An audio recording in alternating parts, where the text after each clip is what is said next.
we've made rescheduling applications for MDMA and psilocybin to move them from Schedule 9 prohibited substance to Schedule 8 controlled medicine. So that decision, interim decision, should be announced in February 2021.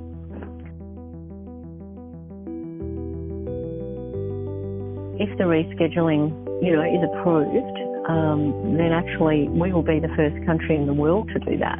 So we're making history.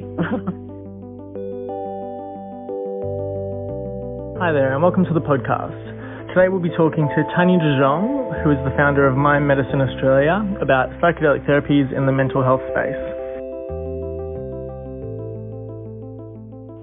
Dr. Simon Longstaff, who's the head of the Ethics Centre, says it's unethical for these medicines not to be available to those who are suffering in Australia. Because there's a lot of people, who are desperate for these treatments, and the level of suffering in the community is enormous for millions of people. We see the heartbreaking letters every day, the emails, the text messages, and you just look at it and you just think, this is just so sad. It's really, and there's no treatments that are helping people to get better. I mean, the current treatments only have a very limited efficacy for a limited amount of patients, as you would know. Whereas these medicines, getting 60 to 80% remission after 2 to 3 doses with psychotherapy. It's not managing the condition, it's an actual cure.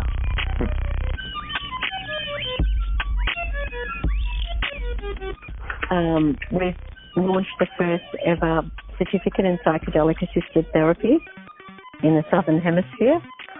And the first intake's in January, starting in January, and the second in July, and the first intake's full.